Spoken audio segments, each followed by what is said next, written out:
Yeah.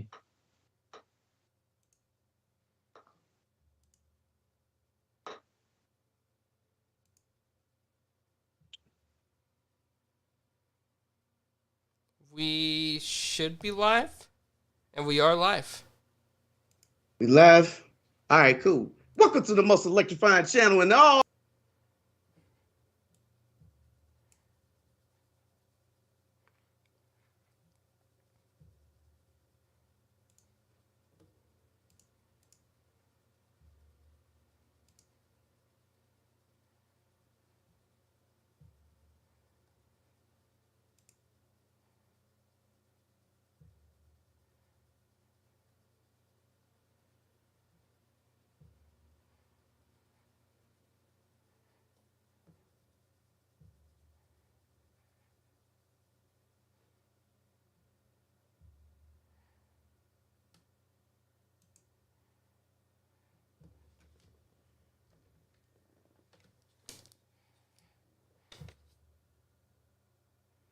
Did I? Yeah. Thing. Oh, there we go. Sorry, There we go. PK. So, I I'm jinxed gonna you. just say, I'm gonna do this one more time. Every And week, it's man. always Every week. I Clown's swear fault. to have God. to stop you, dude. Have to stop you, Yo, dude. this is all Yobi. It's always Clown's fault. He always messing it up. Dang, man. That All was right, beautiful. everybody's here. That was All right, Sonic, beautiful as well. Yobi. So, rewind it. Rewind. That was Yeah, beautiful. we gonna Rewind. do it again. Let's pretend. Go again. Go Welcome to the live. most electrifying channel in all entertainment. It's your boy PK, and this week we got a special guest. My sis RedinFamy. Let me tell you, she is dope, and she does a lot of promoting for all content creators, especially Black and brown people. But let me tell you, man, I've known her for a while. At least speaking to her back and forth. We didn't really chat, like get into it like that, but I thought, why not just see if she come hang out with us? And I'm glad she accepted. You know, it's always great to have someone very special, especially in the circle that we in and things that we all love. Let me just say, without gaming, we wouldn't be able to do the things we're doing today, especially this. So, yo, welcome, RedinFamy. Everybody, panel. I appreciate Come on. the love. I appreciate I'm on it. I'm on it. Everybody, Oh. all right. And with the panel today, I know we're a little short, but that's okay. We'll keep it rolling. And I understand that we got an issue with Clown's video, but that's again his fault. So we're gonna keep it moving. So we got our Belgium bully, Mr. Positive Flemish. You know, he's on the other side of the world, and he's got a pink thing around his neck. And then we definitely got our residential celebrity, Paul. I didn't say the other P word. Yeah, Pineapple. Thank you for that. You Get might as that well. thing off You the might. screen. You might as well. It's on the screen. Yo, Yeah. and then we got our other around the world salient over here. You know what I'm saying? Mr. Animated Evil, everybody loves me. Mr. Steal Your Girl. You know what I mean? Yep, And then I have that's me, apparently. my co-host who breaks our podcast every week, That's PK. Clowns, the Italian Clowns, and yo, we do got some really good topics to talk about. But be honest, the floor is RedinFamy. So what we want to do right now is kind of get into what's going on with her, what's she about, and especially her gaming habits. You know, that's what we all curious about, right? So, sis, let's start by saying, you know, how you came about doing what you're doing. What do you do? Let everybody know why is it so important to come visit you, especially when you're streaming? So yeah, RedinFamy. That's what I've been going by since the beginning. I've been a gaming journalist for a decade plus now. Started content as far as like streaming and stuff like that, probably like 7 years ago or so. I don't remember. I was even looking at some past streams that I was laughing at. You was like, I can't believe I did that. Yeah, it's just like even like looking at old interviews I've done in the industry and stuff. I'm like, wow, okay.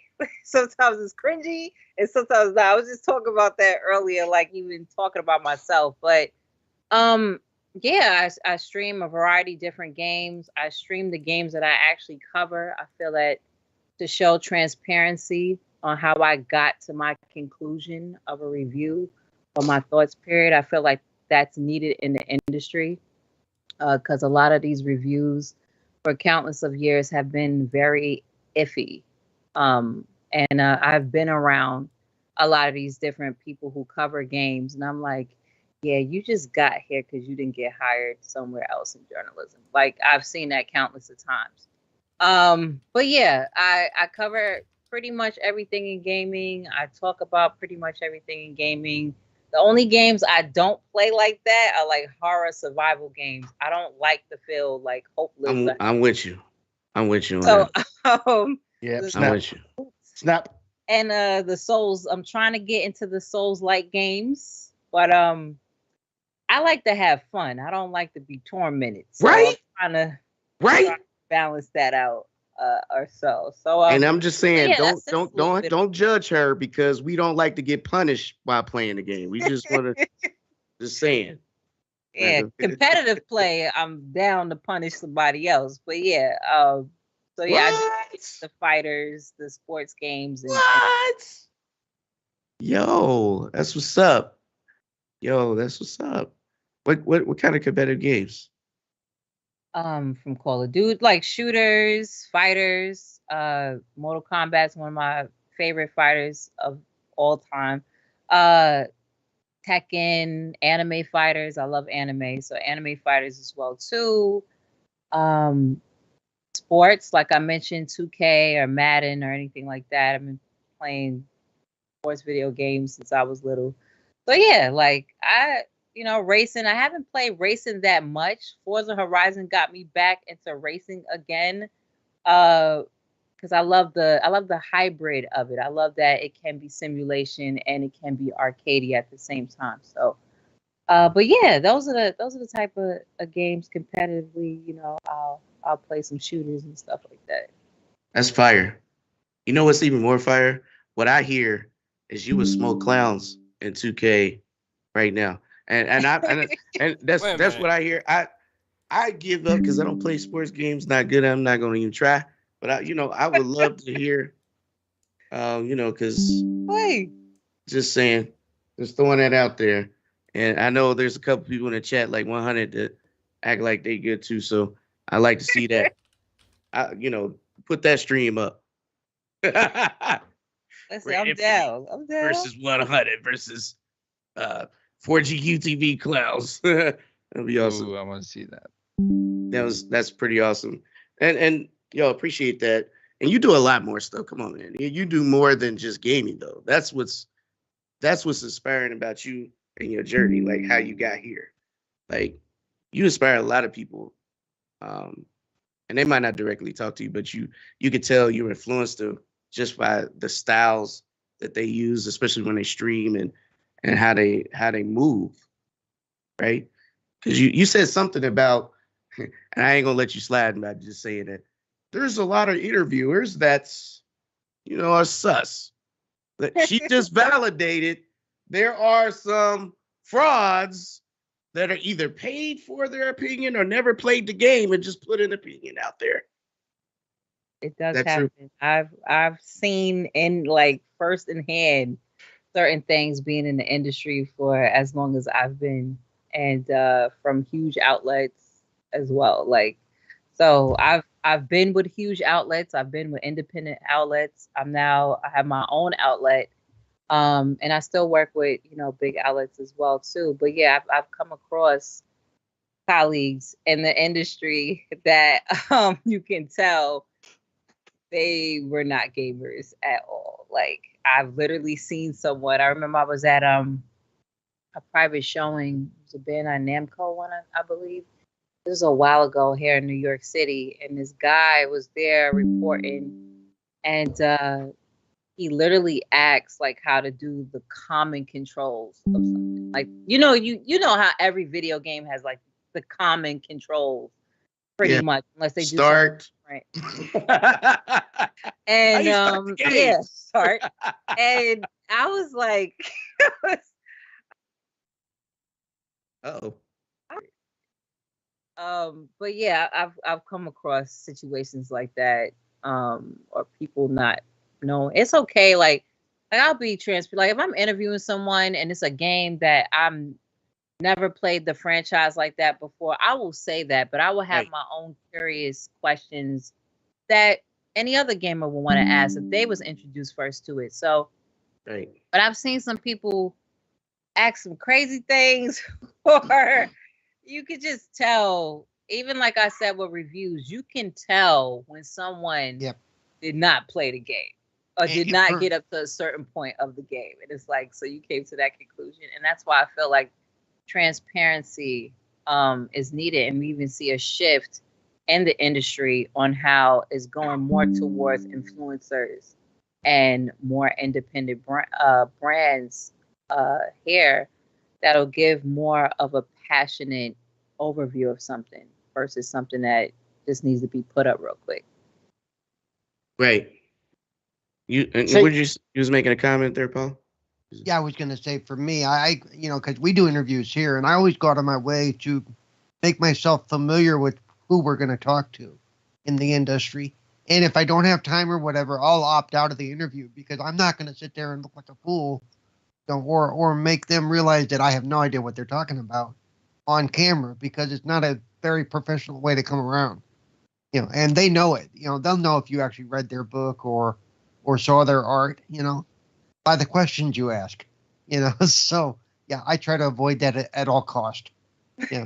Translation: we're not frauds over here for what you keep. That's right. Yeah, do you know what I was gonna ask as well. We've been privy to lately, especially with the videos that Xbox and PlayStation and Nintendo they put out on Twitch and stuff, and you see those disingenuous people that host things on Twitch that don't know anything about the game they're playing and stuff like that. I mean, someone like you who's been in the business and stuff like, how do you feel about how they're performing? You can tell they don't know anything about the game and they're just acting to be inspired. If do you know what I'm saying? Do you get that within interviews and stuff like that when you're in press conferences and stuff? You can tell as a gamer yourself, you know that this guy's not into games. He's just doing it as a job and he's not interested. Do you get that as well? Yeah, I've gone through that. I remember a couple of E3s ago, someone was interviewing Vandahar, and he was just so pissed. So like you could just tell he was so pissed because they was just asking questions that had. It's okay to do like your offset questions that may not be a part of the game, because you kind of want to those icebreaker questions that can be notable or something. Because okay, we're interviewing Vandahar, like cool. But it was just nothing about the game. And I've even experienced that because I just don't cover video games. I cover other forms of entertainment as well. So let's say if I'm at Comic-Con and we're doing a round table and we're interviewing some of the directors or writers or something, you can always tell when somebody is like, it is crazy because you can kind of, even if you don't know of something, or just like you were saying, people are host or play some video game, and a lot of times it's because of certain companies, they feed the beast of that. They go off of a whole bunch of numbers that someone might have instead of the actual impact they can have for their brand or for their game or anything like that. And a lot of this stuff is not organic in any type of way. So I've seen that. We see that a lot of times, even certain influencers or whatever. But I always say, just be yourself and be transparent. There's been plenty 100. of games that I've 100. played Yeah, that I'm not familiar with the franchise. It could be an old franchise. I'm like, okay, you already know this is about to be the first, roundabout. And for example, like Fallout 4, I played a Fallout before, but never went through with it. I just will watch my brother play the game, and I let everybody know. And I got to learn and become a fan of Fallout, and people were more attracted to that because they were like, okay, here goes this newbie that's playing a Fallout game. Let's see how her whole playthrough or her experience is. And I feel like that's just more could be more genuine and authentic if you just be yourself and be transparent on what's going on. Like, you don't have to fake the funk all the time. Like, damn, but period, really. So yeah, I've encountered that before. I mean, it happens, and honestly, there's, you know, it can be aggravating as a fan and as a person who does this for a living or does this for fun or just passionate about it, regardless. And then to see somebody just jump to the front of the line pretending to do something, and you work your ass off to get here, right? So I understand how that feels. And listen, I appreciate you sharing all that, and a lot of people, everyone watching, and those who will watch later, those on Facebook watching. Hey, listen, she's the real deal. You got to come check her out. We'll have her links in the description, especially when she's streaming, because I know she does makeup and all kinds of stuff, man. Let me tell you, she well-rounded. She's about it. That's what Matt Speed you say. Hey, that's what's up. So you getting your makeup tips from her there, PK? Good. Yeah. I'm gonna be honest. I could do with. He had to slide his little ancient joke in here. This man, I don't know what I do with these guys. I love them though. I gotta say something. I was watching Virtuoso Con as well, and I watched the panel that you were on with Khalif, and I forget who else. But I thought and Malik Foreplay. That's right, Malik. Yes, and I think there was a lot of good points on that panel that you guys brought up, and I think that one of the most important things is that something that resonates to me that you guys said is that for Black creators, a lot of times you don't see people uplifting each other in the community. Like sometimes there might be a little bit more competition rather than just uplifting everybody. And I think, that's important to uplift people and uplift as many people as you can, because it's better to give a hand up than block someone completely, And I think all too often, in general, streamers or journalists, they get to a point and they just don't want to let anybody else into that kind of successful circle. And by doing that, you limit yourself in the future and you limit opportunities, because you never know who's going to rise to the top one day, who's going to fall to the bottom the next. And, why not share your journey with other people and become friends along the way? Like, there's enough room for everybody. We see that Twitch is so saturated with so many streamers, and we see that YouTube is saturated with so many streamers. There's so much room for everybody, and all it takes is good word of mouth, good friends, people to spread it around, positivity, and there's no reason to be negative against anybody. There's nobody should be competing against each other. There's just space for everybody. And another thing that I want to point out is that after hearing the panel, I went to Twitch and I was looking to see how many minorities or Black streamers are listed on the front page, and I did not find very many, if one at all. And I think that is something that definitely needs to be addressed and needs to be changed, because let me just be honest with you here. There's way too many hot tub streams out there. There could be room for other people on that front page. And I'm seeing that on new platforms too. Like, let's say, for example, Kick is that hot tub streams are like out there in front, and it just limits the creativity of so many other people that are putting their heart and soul into playing games or talking about games or talking about what they're passionate about, even creative arts or drawing or comics. You see more hot tub streams than anything else. Why not just uplift the community? When I go to Twitch, I see people playing their piano. Paul, we're not talking about your hot tub streams, okay? No, well, you stay out of this. See, people would pay to see all this on a hot tub stream. Okay, I'm saying, I was going to have a hot tub stream tonight. It's still blown up in the other room. It's just once it's blown up and got water in it, they can't even act right. Can't even act right. No, we can't. No, we can't be serious. Come on, we can't be serious. By the way, RedinFamy, I want you to know he started it. Okay, I'm just saying. It's true though. It's even the point of uplifting one another and sharing each other's stuff. I have no problem, sharing people's streams, coming in these streams, seeing what they're doing. I get inspired. Just like how you say, you never know who's the newcomer that might have your opportunity next week for you. Just because you inspired them with something. And that can be anybody in this community for sure. That's why I never get that concept. There's one thing, of course, in our community, we have the console wars and stuff like that.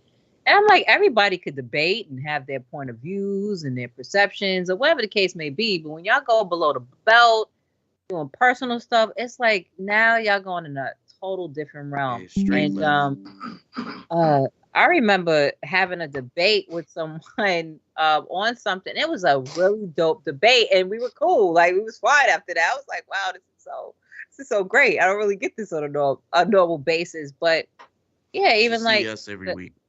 I gotta tune in on Twitch. Yeah, if you would go on Twitch right now, you don't see a good sum of gamers of color, Black gamers, Hispanic gamers, Pacific Islander, whatever. Like, you really don't see that. You'll just see white and Asian. And it's like, we will say this, and of course we use the platform, but like I said, it takes for us to really also do our work. If we don't see that happening on that platform, we can do that for ourselves, on a different platform, and just reshare and keep sharing our streams and saying, hey, so-and-so's doing this, so-and-so's doing our art with this, and just keep that up more. And it is happening.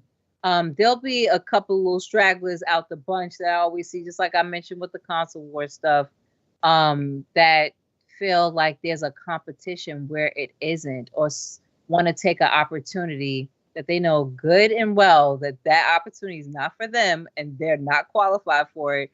They'll take it, gatekeep it, when they could have just passed it on to someone else.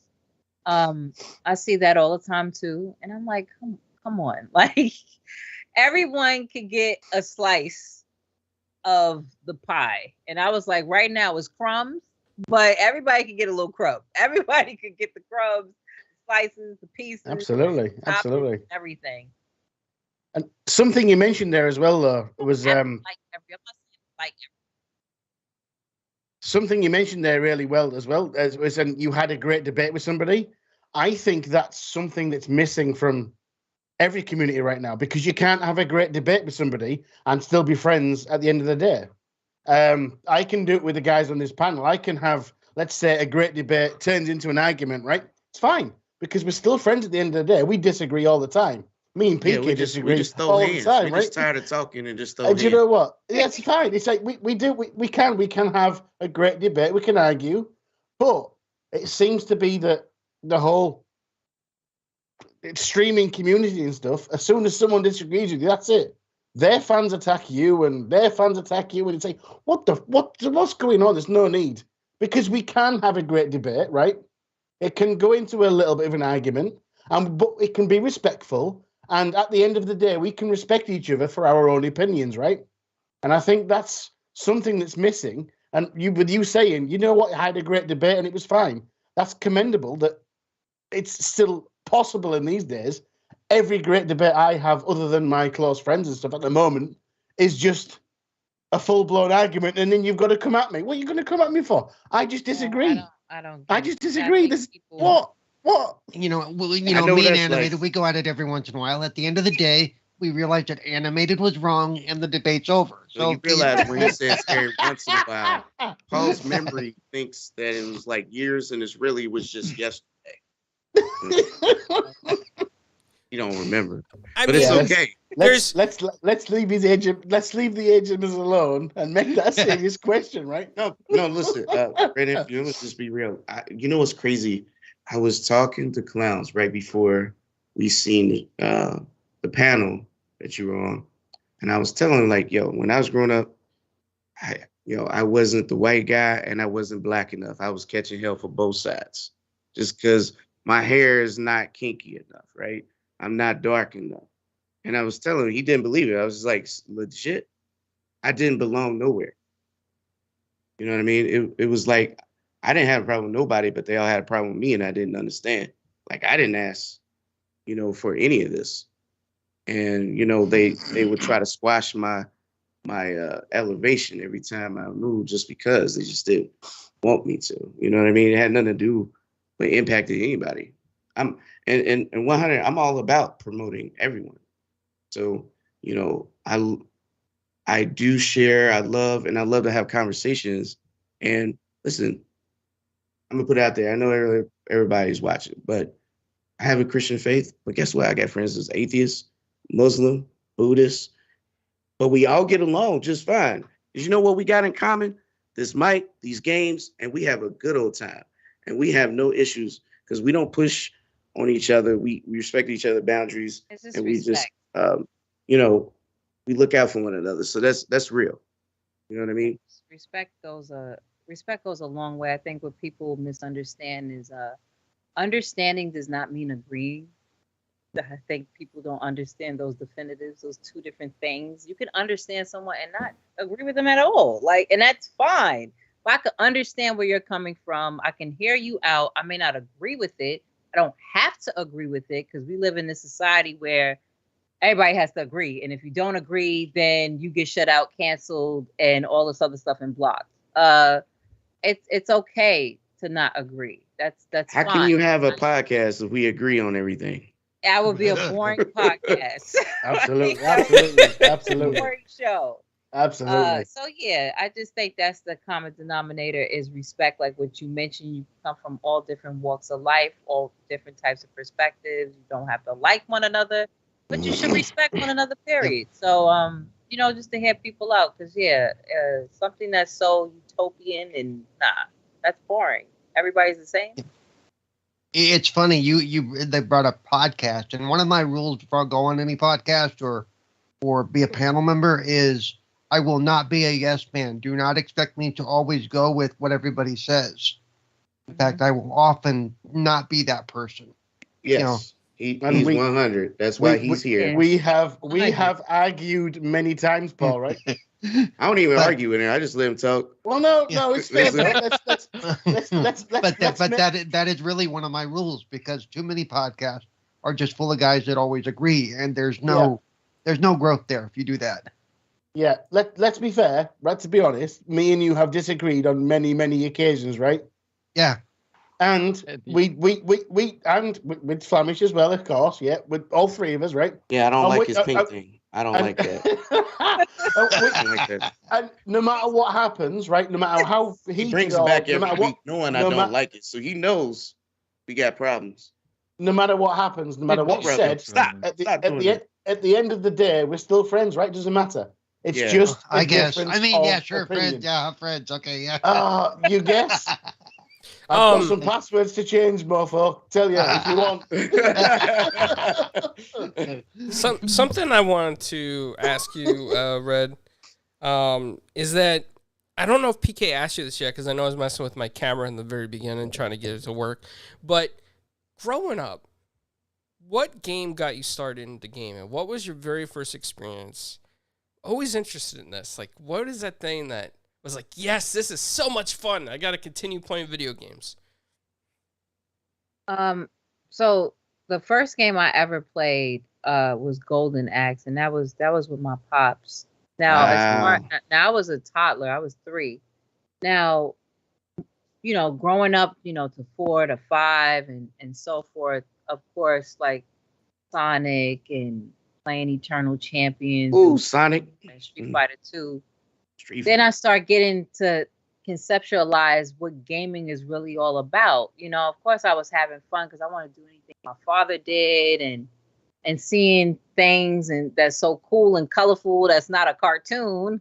But when I really got the grasp of gaming, so that was on the Master System. I grew up in a Sega household, and then it became a PlayStation household. So Sega. Then my cousins down the block, they had Nintendo. So I had the games that was on Sega was totally different than the games on Nintendo. They were a little bit more, adult driven, you would say. And I just thought that was so cool. So I used to kind of push that in my cousin's face that, okay, you playing with the Yoshi and the little plumber and everything. That was the we had our own console war back then. But yeah, like playing co-op games. So of course, like Golden Axe. When I got my Sega Genesis, the game that to me is the first Souls game ever will be the Lion King. That is the first Souls game ever. That game was a pain in the butt. I ain't never played the Lion King. Oh, you're missing out. I have horrible memories of the monkey level, like the end. Oh God! Oh my God! Oh. I preferred the Aladdin game rather than Lion King, but there we go. That's just me. I preferred Aladdin. I preferred Aladdin rather than Lion King. The platforming in Aladdin was horrid. Oh It my was, God! Yeah, but I it did was- finish it though. It was Prince of Persia gone wrong, right? That's what it was. That's all it was. Also, talk about Red Infinity. Do you feel that gaming back then was just different mindset because it was way harder, but we still pulled through? Yes. You know, we had a lot of imagination back then. We didn't have voice acting. Yes, all of that, like all those points. Even to clowns, like, you know, of course, a game like Golden Axe, a game like Lion King, and then Sonic. But yeah, games back in the days were hard. They were difficult. Even games for kids were difficult. And like what you were saying, Were PK, they for we had kids an though? imagination. Were they for kids though? I know, right? Like, because this choice was crazy. But even like playing Super Mario, like even with that, it wasn't a walk in the park. But like you said, we had an imagination, we had patience, Right. we're curious, we had an understanding to want to learn. Nowadays, I see us as being, you know, the big kids, the adults that we are now. I'm a big kid, I don't care. They call us old heads now because we looking at it like, you don't understand what we've been through. Y'all want it You easy. understand that? Yeah, it was not easy at all, but yeah, it is a different thinking. And sometimes I was playing Crash Bandicoot recently. And the first Crash Bandicoot, oh my gosh, that's another game. Reliving it and playing the newer version, it just opened my mind up to like, wow, when I was younger, I had more patience in platforming games. So it taught me how to have patience, those platforming games, because they were not good at all. The apex was thrown off, like, period, or what you was able to do. So it was a different thinking back then, like you said, because things were difficult compared to games now. It was almost like an abusive relationship. You know, you just it was. Stockholm you syndrome. keep doing it, but you keep dying. It's like it's and you had no saves. I know, right? Oh, it's okay. no, It's yeah, okay. The It's okay. goats. I'm- The goats. I'm dead. I'm dead again, Mum. But it's okay. I'll try again. I'll try again. Now it's like, cut off this. fuck this thing. Yo, it was different though. It was definitely different. So one thing I want to ask you, and Dragonheart Yobi brought this up in the chat, and he says, ask Red Infamy about this. So number one, he wants to know if you remember the giraffe level from Lion King. No, I don't want to remember it. Yo, but you need to stop such a- stop it- trying it to was sell such a nightmares. We trying to It do was such a drinks over hard here. time in her life. She's repressed it, and she doesn't want to bring it back. Such It's a hard. trauma. That was such She a hard probably ain't never trauma in seen her a life. Lion King movie again after that. You want to bring, you know what I mean? Oh Look, no! She got her hand up. You done Repressed. look. Look at it. She's She's looking. She didn't remember. Those monkeys, like the giraffe, and nah, that's not. I think the highest. I think the furthest I've got was it the I'm trying to think what was before or after. Was it the elephant graveyard? I'm trying to think because I did get up to Timon and Puma, and that was it. That's often. Simba, it was after, yeah. So okay, Simba, for me, Simba never became king. Period. He never Wow. became king in that video game at all. I want to try and play it again to see. Uh-oh. Ooh. if Sounds like a as an challenge. adult- Sounds like a challenge. As an adult, if I can do things differently because of the knowledge that I've gained through all my years of gaming. if I'll be able to beat Lion King today. I ain't gonna lie to you. I don't know if I can go back and play. You Okay. know, some of that I- was. I don't even know. I think about it. You see, I had a question the other day, right? Not from the circle, but in my personal life, talking because I play games, and I was talking to somebody who doesn't play games and stuff, and I was asked, what's the game that really, really stresses you out? And I'm like, do you know what? No game stresses me out. No, I'm not one of these guys that smashes the controller because I can't do something, right? Oh, it's expensive Or doing that. it's yeah, not, I'm but not breaking controllers around well, here. But, no, you know. no. Let me finish. Okay, so I'm just saying that I was asked this question. I actually thought to myself, what annoys me? Do you know what? I just think when I die in a really particular place over and over and over again, my idea in my head is, well, that's bloody irksome. It's a proper English take on it, I know, right? That's irksome, right? I'm thinking, is there anything that really annoys you guys? What word is this? Is this an Irksome. English word? Irksome. Yes. Irksome. It You irks say it you. like I heard it before. I ain't never heard that before. Me neither. I've heard it It's- before. It's irksome. I'm nearly vexed. Do you understand vexed? I do get that. Animated, why do you speak make American, not English- English? Relax. Animated? All right. Why do you make What? English even more difficult for me? While while English is not even my sorry. first I'm language. I'm sorry. He just shot. Oh. He just threw. Yo, You know what? He's breaking my intelligence, Yo, right? cut right, the yeah, I internet know. off in Belgium right now. He's about to die. Like, Irksome means irksome means mildly annoyed, right? That's the most annoyed I've been. It's 5 degrees below anger, right? And I'm thinking, it's 5 points below anger. Irksome is like, shit up. irksome is like, I don't get angry. I'm not an angry person, as you all know, right? I'm a nice, gentle soul.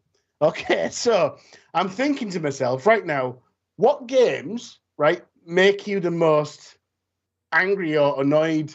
And really, you just think, oh my God. I'm not saying smashing you've seen these videos of people smashing their things into the TV. It's like, why? I couldn't even be asked to help, and I just like, that's as annoyed as I get. I'm like, I can't beat this. Fuck, that's irksome, right? So we'll go to you first, right? We'll go to you first. What game annoys you the most? Well, maybe not annoys you, but irks you like I do. I am, right? Is there a game that makes you think I need to walk away from this before I lose my temper? That's the question I've got. There's 2 games, and I had to walk away from it, and I kind of stopped playing it a bit. Was 2K23 and Call of Duty. Modern Warfare. Yeah. So like right now, those 2 games, because I don't like, and I'm gonna speak on Call of Duty first. I don't like, and I went on to start playing Fortnite because in Fortnite I play zero build. I don't have time for the Bob the Builder stuff. We too old for that. We need to do zero build. That's what it is. It shouldn't even be called zero build. It should be 18 and up. Well, not 18 up, 30 and up.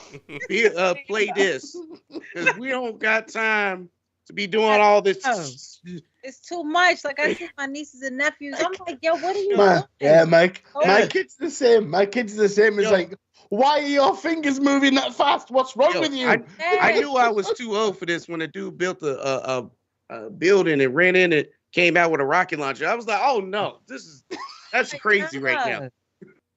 That's crazy. Hell no. Call of Duty, there's times where I'm like, okay, my internet is on point. My latency is on point. Even my controller's plugged in. My HDMI did the HDMI refresh. All of that. I know I'm set. Why in the hell I had this hip firing, such and such, my gun and everything, yet I still got killed first. And that's when I'm like, you know what? And there's so many things on the back end that I know about Call of Duty from people who play Call of Duty and certain stuff that I don't like what they're doing. I'm like, I have to step away from it. Okay. And that's why I'm playing Fortnite, because at least I understood why I died. Like, I understood why my character went down at that point. There's dumb things that happen in that game too, but there's a lot of factors out of it compared to Call of Duty. So that's one. And 2K, there was some glitches and stupidness in that game that I didn't understand, so I had to walk away. Because I'm not breaking these controllers. You know what I mean? Nah, they 7 plus. My standard controller is Elite V2, so yeah, that's 170, right? Something like that. There's no way I'm slamming that down. But I've never started. But That's I've not never a standard controller. I've never slammed down the controller. I've just gone. No, I'm mildly annoyed. In trouble. Well, I'm not like in my recent history, but I've thrown controllers and stuff. Man, it's just but after a while you realize it gets expensive. Oh, don't tell nobody else that. With me now, it's games like Elden Ring and Wo Long. Those games frustrate the hell out of me. Well, I mean, see, I've been there, Paul, when you've been really, really annoyed, and you've helped. I've been with you in a game that we played together where you've been so effing annoyed. I was like, Paul, are you okay? Are you going to have an aneurysm? Really? And you never did. But I know the games that you really lose your shit at. You know what? So, it's not even hard games. It's just some games are just not fun. I will say for me, it's because of the accessibility difficulties I have playing. That there's a tipping point between my getting frustrated and working through a problem, and my getting frustrated and going, "There's no way I can work through this." Then I'm pissed because I can't play the game I want to play. That's the difference. It's a lot of times because animated seen it, I can get frustrated, but in that frustration, my mind at the same time is going, okay, how can I make this work? Which is kind of how I solve problems. It wasn't as calm as that, brother. It wasn't as calm as that. I'm going to be honest. But at the same time, even though I can't verbalize. No, we got around it. We got around it. Right, I can't verbalize it at the time, but that's what's going on in my head. That's why I'm willing to keep trying. Yeah, and that's why I love you, brother. That's why I love you. Yeah. It's fine. But yeah, there are some games that I will go back to throwing shit.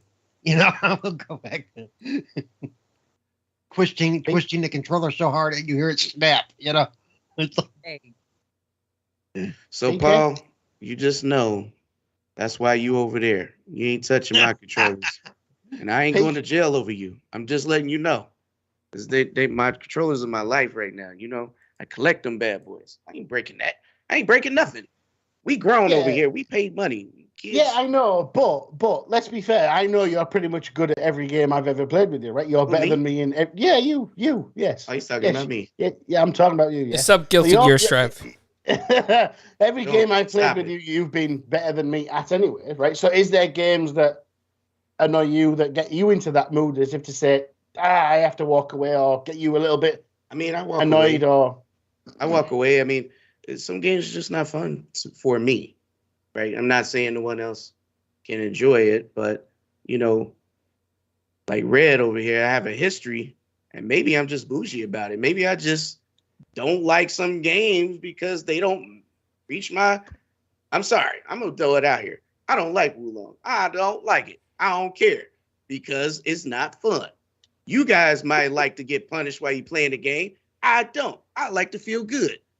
I like to play Devil May Cry, Bayonetta, Ninja Gate. I don't care what it is, but you feel gangster. When you doing them combos, you wiping the floor with people, it feels good. And you just want to keep going. You play Wulong, you be like, dude, it's 3/4 of my life. And the stronger you get, the more they punish you. Like, why is this good? Yeah, I'm trying to figure out this first boss. Like, I got to the second phase. I don't play those type of games, but I was like, let me try it out. And I like it. It's just that it's like, damn, I just messed up one little thing. And right. That's a wrap. I don't like to get punished for progression. I'm sorry. That's just me. I just feel like, and I'm sorry, I'm not judging nobody, but it feels like you guys are conditioned to be punished. I don't know what it is, but y'all like to be brutalized and not enjoy the stuff. Yeah, I'm gonna be the same. I'm gonna try it as soon as I finish. You don't even know where you're going half the time. I walked in the circle like 3 times. There's no map that tells you where. It all looks alike, so I don't know where I'm going. And this tiger jumps out, swipe me, almost die. I'm like, what? What is this? I'm like, I know I didn't just start playing games. I've been playing games for a while. I know how to do this, but no, it's built to be that way. And like, I'm just saying. But in general, do you know what? I'm gonna play that. I'm gonna play that. I am gonna play that eventually. I'm gonna try it. Let's Flamish. Flamish, you better. Right? I say it's easy. Let's go. You better shut up, right? No, I don't want to hear. I play Bulong. No, you shut up, PK. Let Flamish speak. So let me just talk about Wulong one second, right? First of all, it's all about the deflect system, right? There's a deflect system in the game. You can deflect any attack. Besides that, there's a tutorial area. You don't go to the tutorial area. PK's face. Come on. Don't know what you're doing, basically. That's half of the game. You have to learn the mechanics. Guys. No, real, See, I hate that as a reasoning for the difficult. You have to learn the mechanics because to me that's BS. Okay. Hold on. What was you saying, Red? Sorry. No, I was saying like to Flamish point, like once I start to learn the deflect system and trying to time that correctly, then I was able to punish the boss. And it's just the second stage. I don't like when bosses evolve. I want to know your final form right now. I don't need no Cell Saga. I need to know your final form. She said, I don't need the Bakugan to see for your ass. Was that the first boss? Because I got the same point. I could get into the second stage, and it was over after that. It was like, nope. Oh my God, he's throwing everything. No. Yo, I got past the boss, right? I got past the first one and maybe even the second one, right? I got, but it just wasn't fun. I really felt like, yo, this is worse than work right now. I'm up here, have anxiety that if I mess up, I'm going to die. Like, this is not cool. I play games to get away, and I'm up here put myself in harm's way, trying to. No, man, I'm good. I'm good on that. Listen, I play Batman and everything, man. You feel like a gangster. You sneaking around, going through walls, you beating people up. Ain't nobody got time for that. Ain't nobody got time to be. You know what? Even the little AI that runs around, they get beat up too. I use them as shields, but they get wrecked. And he's like, dang. And then I'm running in a circle and stupid things keep responding. I didn't know that if I go and talk to the thing, they respond. I didn't know that. The game don't tell me. I just figured that out by dying. Yeah. Okay. You have to figure out the mechanics first. That's why I walked away from it. All right. I gotta say this. Flamish. Did Flamish get his point across about Wulong? I don't think he did. Yes, he did. Yeah, and I'll sum it up. Don't worry, PK. Flamish thinks Wulong is easy if you learn the deflect system, but it thinks Mega Man's too hard after 1 hour. Oh yeah, that's right. You see that? You see? Look. Even Red, look. She cut her eyes. She know, like what? No, okay. No, that's why I asked. That's why I asked. Scooby Doo moment, like. No, that's why I asked which Mega Man. Which Mega Man? Mega Man 1 on Nintendo. First one. He can't play none of them, to be honest. You ain't never seen him beat no Mega Man. He said not Mega Man X. He played it for 1 hour on stream, and he says, I think that's to Flamish point. Like the older games, you kind of gotta set your brain off from newer games, like the concept of newer games. For real.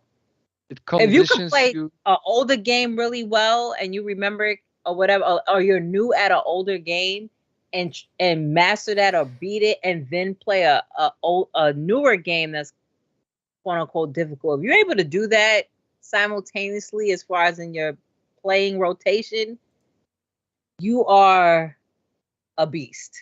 Like, so if anybody's new to Mega Man and they're good with that game and play a Souls-like game, then yeah, you got a different type of brain. Like that. I mean, I do play. I just don't like. You know what I mean? I'm that dude that love fast action. Like I'm in your face. I'm doing all kinds of stuff. Like Bayonetta was like crazy.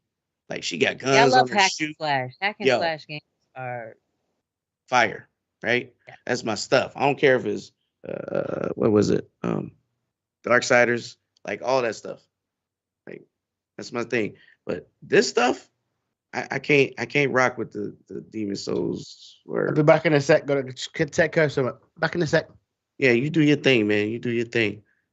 But anyways, speaking about, so I are you excited for Final Fantasy 16? Am I excited? It looks dope. It looks fire. Okay. But I never actually. I only played. The only Final Fantasy I ever played was only the first one, and that's it. I never beat it either. So Really? this will be my first Final Fantasy to actually. Don't make that your first. Don't make that your first. Okay, what Final Fantasy should I make my first besides? Because I played 7. I didn't finish 7. The remake. 7 remake. But Okay.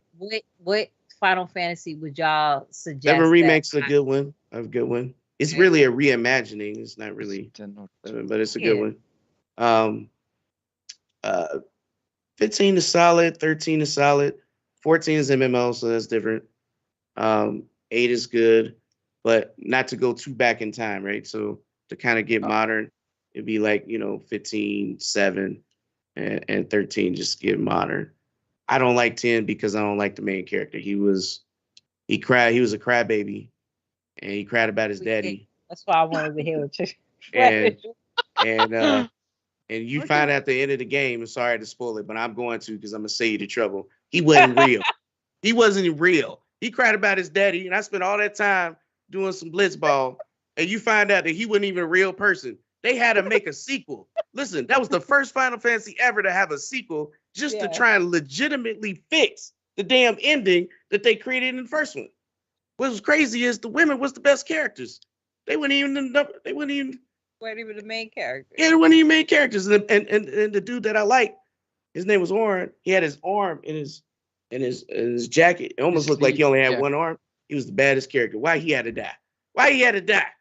But we couldn't kill this crybaby right here, man. Like, yo, don't play 10, all right? I don't care what nobody say. I know that 10 was good. No. You just gonna get mad. So whatever PK says, put that in one ear, but whatever Flamish says, listen to exactly what Flamish has to say on this. Okay, what you suggest? I don't need to say on every topic something. No, Flamish, I was just trying to give you a spot to speak on Final Fantasy because you're hyped for one of the Final Fantasy games, aren't you? I'm more for the MMO, let's say that, than the games themselves, because I don't like the turn-based nature. Right? Turn-based is not really my thing. PK. That's how we get then, right? Yeah. I'm with you there, the MMO PK. is cool. Come on. The MMO is also we full trying to of give her a life, recommendation, Flamish. What do you recommend? Yeah. When it comes to Final Fantasy, I mean, the newer stuff is just more exciting to me because I thought 10 was good for a little bit until I got bored of it because of the turn-based stuff. I couldn't bear with it. Okay, Red, we need to explain to you. Flamish plays all games for about 10 minutes and then decides he doesn't like them. No. I played till I get bored, which is a difference. 10 minutes. Which is 8 minutes. It's actually 8 minutes. You see, we're gonna have it gives it an extra 2 minutes just in case. Hey, listen, 7 is good, right?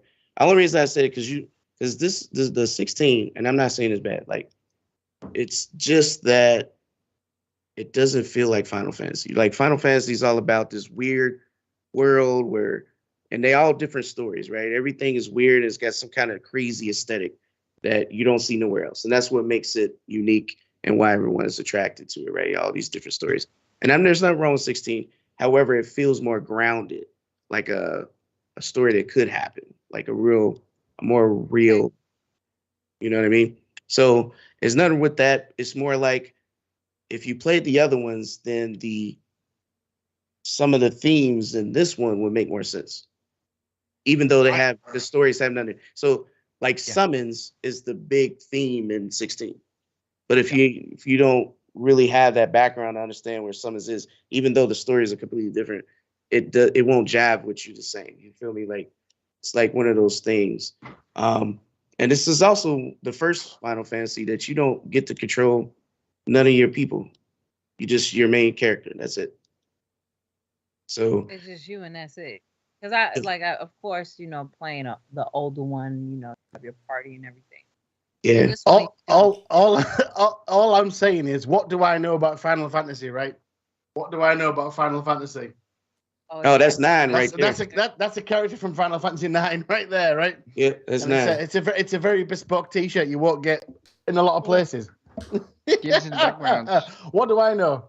he had the flag. What? It said a beast. What do you recommend Yeah. then, animated? What's the question? Go on. What recommend for? Sorry, because I left the room when the question was asked. I've just come into Final Fantasy conversation. What Final Fantasy game would you recommend for her?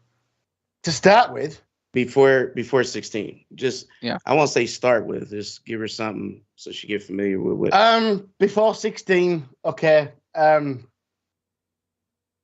you had any Final Fantasy experiences before? That's the question.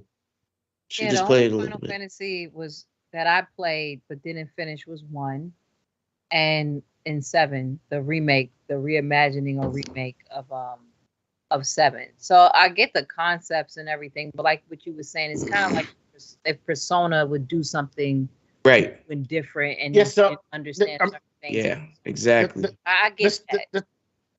Every Final Fantasy story is unique, right? And it's going to be absolutely just blow your mind, no matter which Final Fantasy you play. Okay? Except for 10. Oh, come on. 10 was just the story in 10. It made me cry, dude. Come on. That not many games make me cry, but 10. Yeah, it made me cry how much time I wasted on this.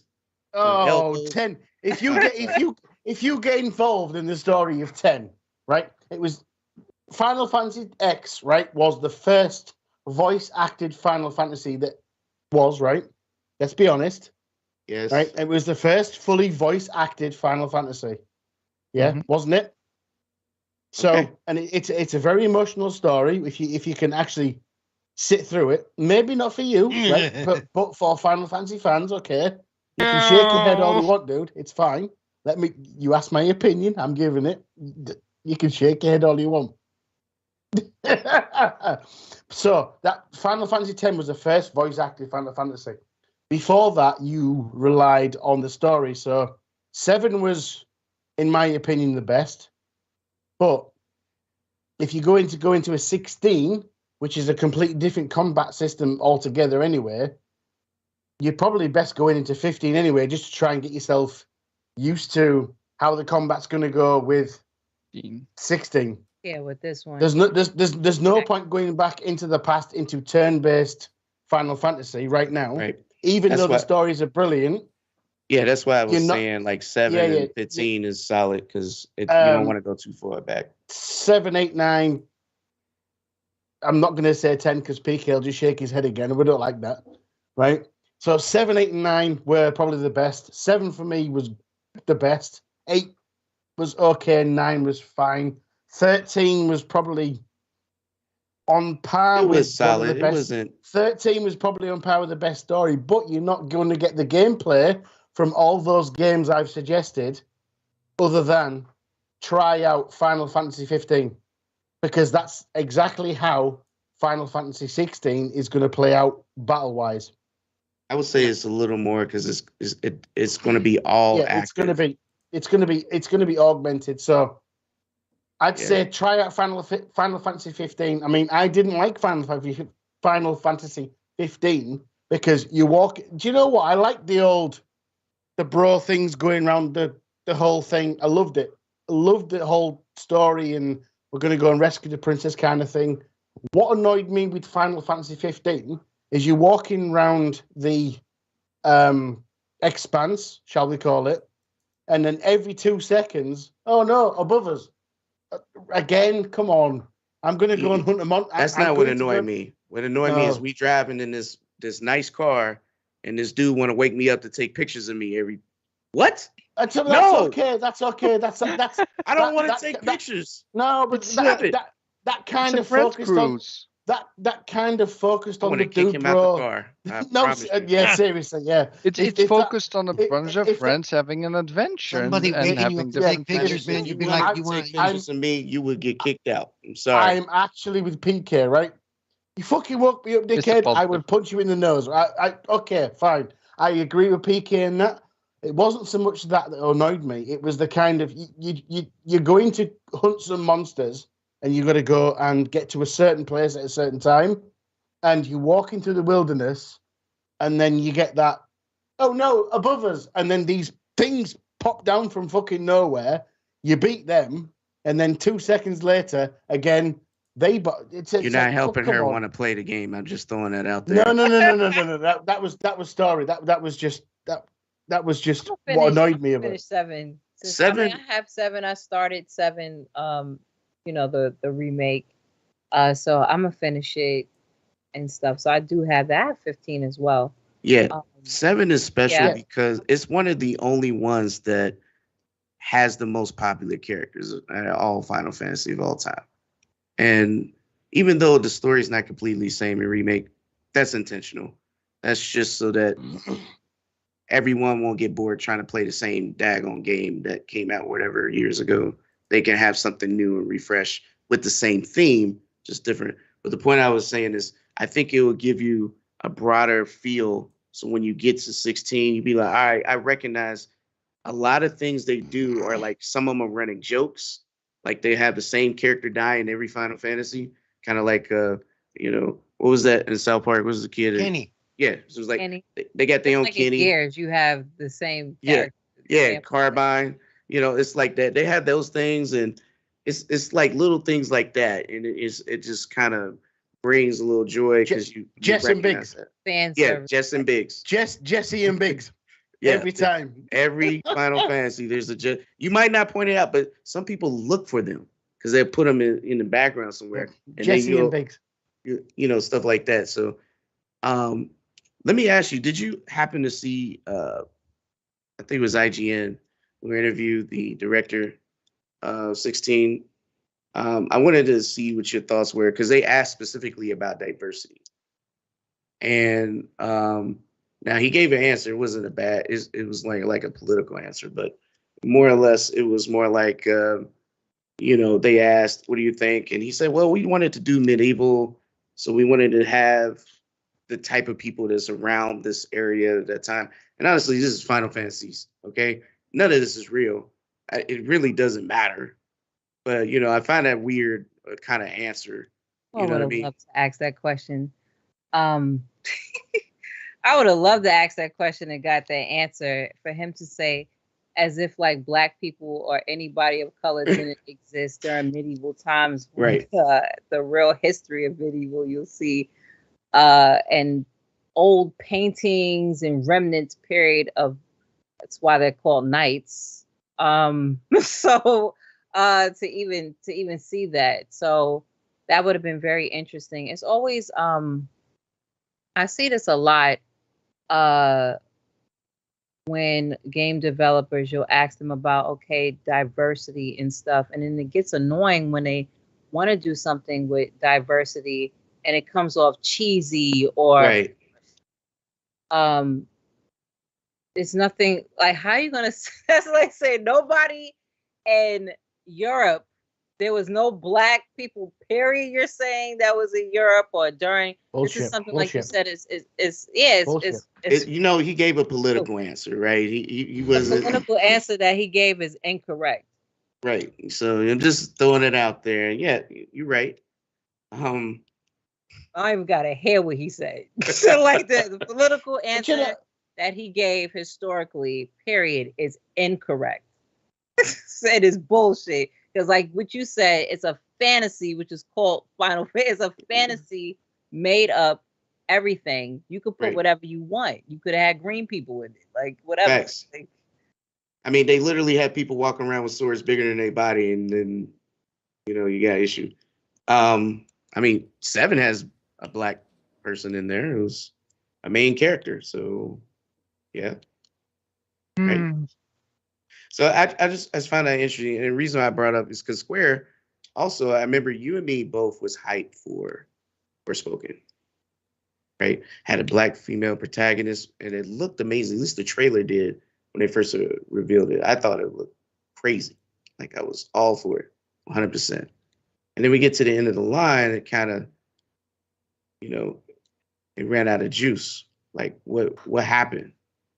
So, and we was gonna get the, we was gonna get the voice actor that portrays the protagonist on the show, the interview, and I'm telling you, like I was excited because, and I know I'm just talking out, and panel, come on, guys, you can cheer it on, but how many games do we could see minorities being that person that's the focal point of the story, that's doing it all, and it felt like it was going to be something epic because of how the trailer went, but then we get to the end of the line, and it just falls short for many different reasons. Like the writing wasn't that great, not just the technical stuff, just how they represented this person was not in the best light, right?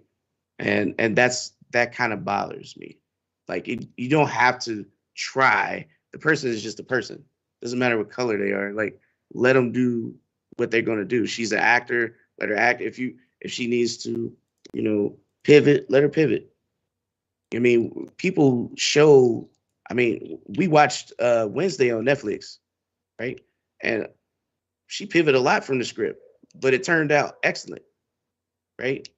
And that's kind of what I'm getting at. I don't know. I'm asking your thoughts on that and how Square handled this kind of IP and things like that. Because I got a little gripe with them. Sorry, I do, but just throwing it out there. Not saying you got to bash them. I'll do it for you. But go ahead. I keep it 100.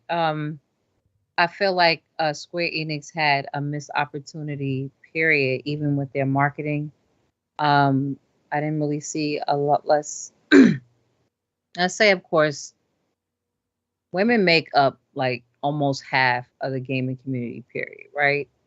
And whether you wanted to, you have a black female protagonist for a AAA game, we never get to see Japanese companies, period, besides a fighting game, of course, having black females in the game, let alone being the star, the main protagonist, the focal point on the cover, no problem, as for a video game.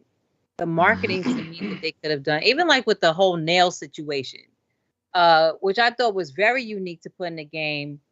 Y'all didn't even do anything with that. They could have did so many different marketing stuff with female creators, with the nails, or just having female creators, period, black female content creators, journalists, whatever the case may be, and do some type of activations. That didn't happen at all. They've even gone on flack with certain content creators because of payment stuff that was brought up.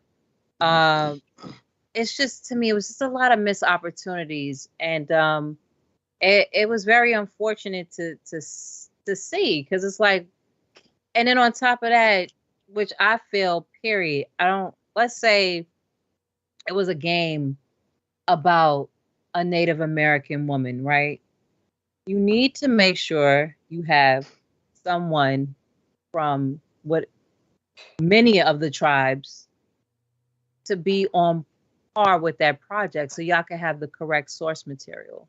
If something is not thrown out of whack or not received well or doesn't connect, we had all white writers for that game. Right.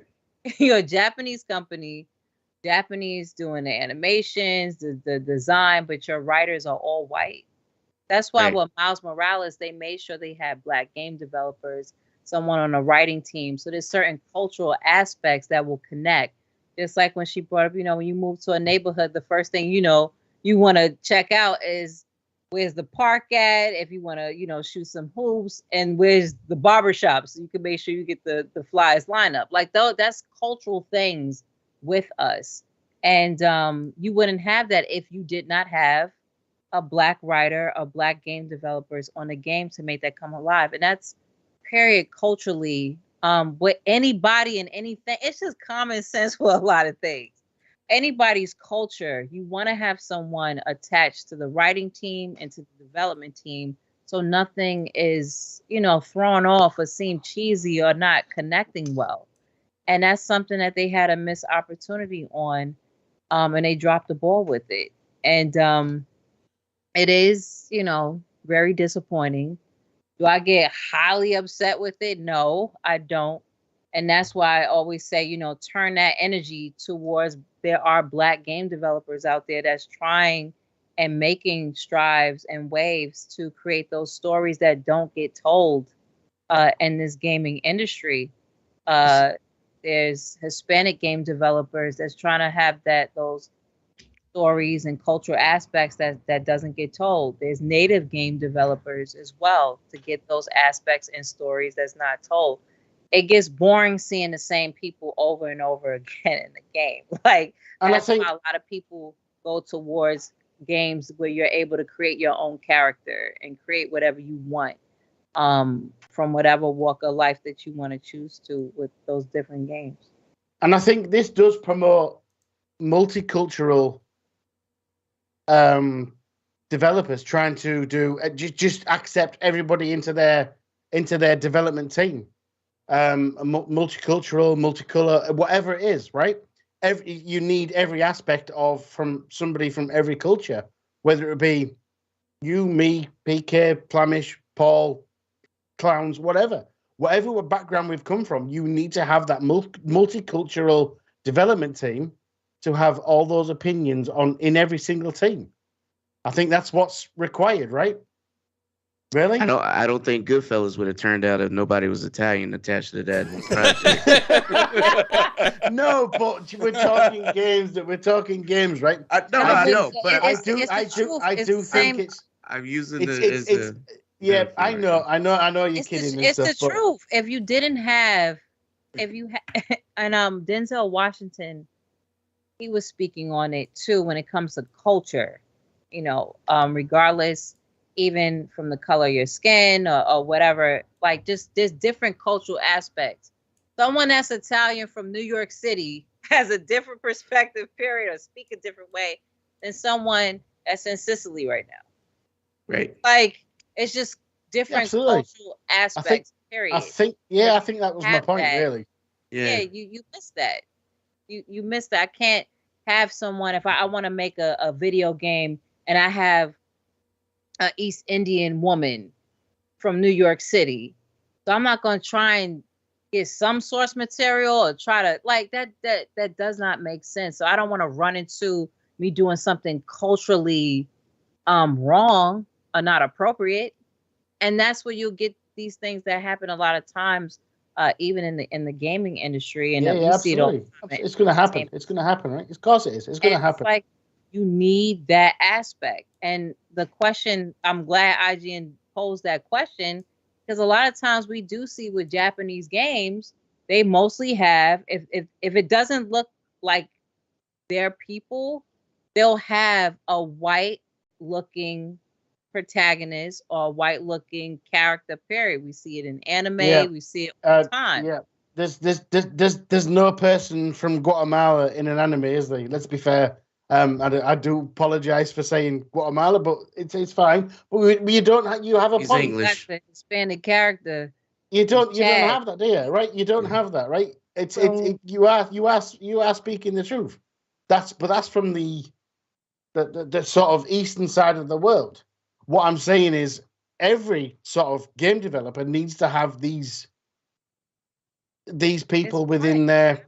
Yeah, I agree. I completely agree. I completely agree with what you're saying. Let me just put it here. We spend more money on gaming in this side of the world than they do in the eastern side. Okay, so in my mind, they should be catering to us. You know what I mean? Because we're the ones who. Let me just tell you, my friend, and I'll tell you, and I'm sorry, I'll let you talk here, Paul. Kibo Ayashi, you can look him up. He did all the animation for Smash Bros. And everything, and we went to school together. Let me tell you, he went to Japan. He didn't even own a HD TV. He didn't even own, you know what I mean? Like they don't spend the money that we do. Like we do. And I'm not saying we flexing, but You know, we throw paper at a lot of things. We have a lot of toys that they would never, because they just don't see it that way. So in my mind, if we're the ones spending the most money, and I'm talking about where you at animated and over here in America, we spend most of the money. So if that's the case, we should be the ones that they cater to and base a lot of stuff after, because we want to identify ourselves with the content we're consuming, right? We how much more attachment would you get if you had someone that came from your background? And I'm not just saying black or brown people. Let's be real.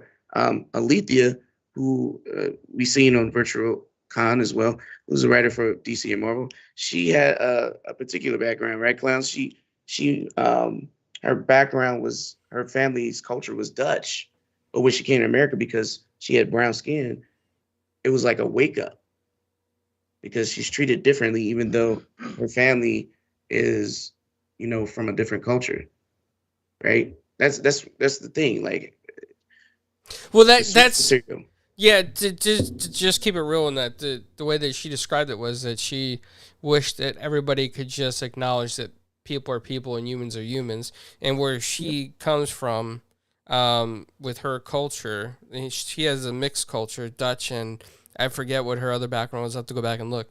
But she said where she comes from, they don't acknowledge or single people out based on color of skin or based on ethnicity. They just accept people as people, and she just wished that everybody could do that, and because they can't here is why there's so much issue, and it's created like this diversion thing, and I think that's what she was kind of getting to. But she had a very interesting take on it, and she does amazing work as well for DC and Marvel. So it was really, really good to hear her story and her opinions.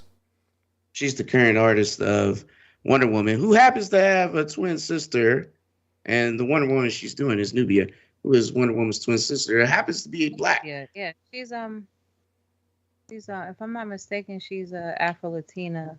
Yep. Afro Latina. Like myself. And it's like I said, it's boring when everyone's the same.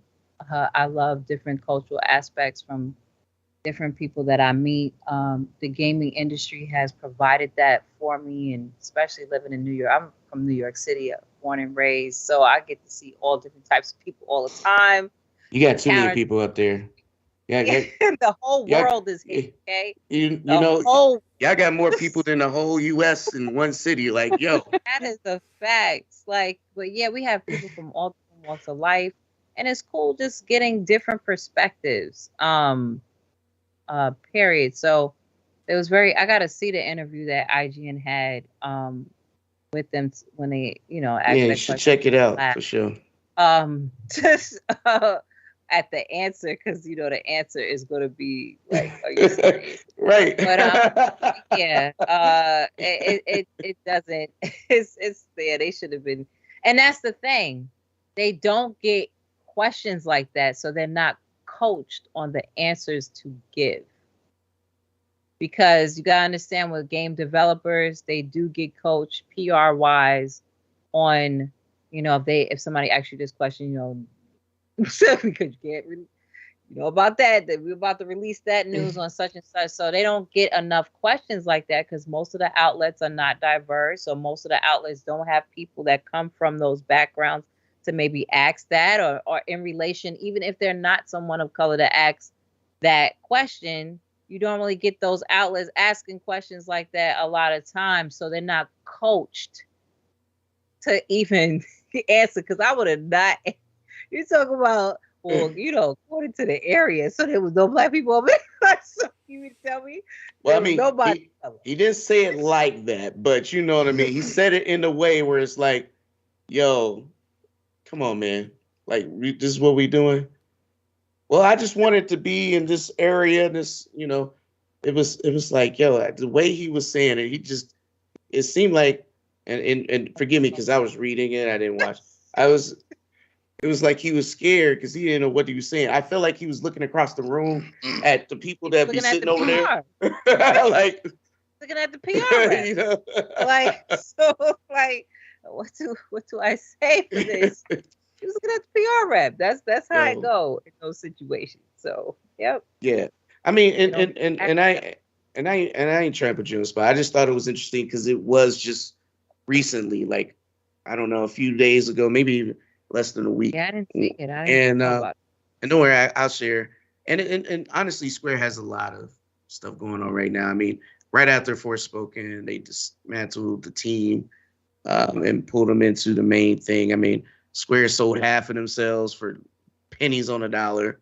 And a lot of things they blamed on Americans for games failing, like Marvel's Avengers and Guardians of the Galaxy, and even Forspoken. It's more like, how you blame us when you're not really. I hope that wasn't the case. I feel like them getting rid of the more Western titles is because that's not their bread and butter, and that's not their cup of tea per se. And it's like, just stick with what you're really great at. So I think it was a great decision to let those titles go. For pennies on a dollar, though. Oh my God. Tomb Raider. Let me just say, Tomb Raider is one of my favorite franchises of all time. I promise you, like, that right there that just drove me, like, really? Really? Amazon bought Tomb Raider by itself for double the price they sold it for with the studio. That's crazy. Like, Tomb Raider is the cheese. Like that's. Not surprised. There's a lot of companies going up on sale as the state of gaming just is. They went down a rabbit hole they shouldn't have went down.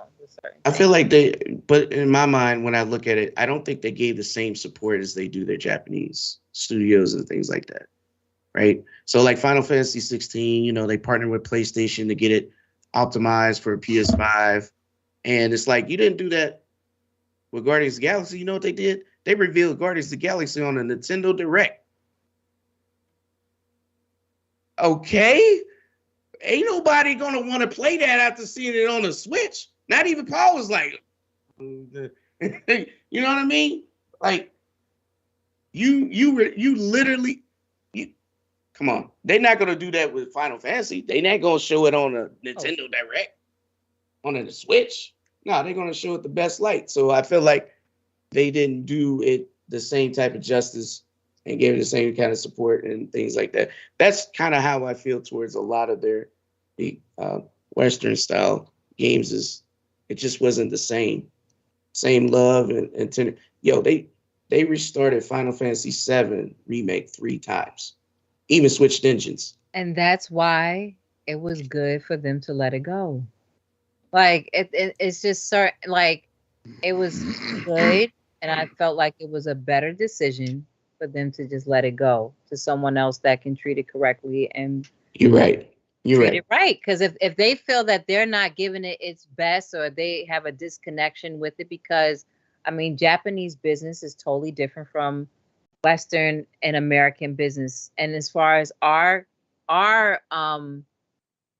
side of gaming, our market of gaming is totally different than Japanese market of gaming. And it's like, okay, in order for us to just to survive and keep afloat and make sure we're bringing out some bangers, like gotta have to cut some things. And I felt like, to me, in my opinion, it was better for them to cut the Western style games and just focus on what they're good at.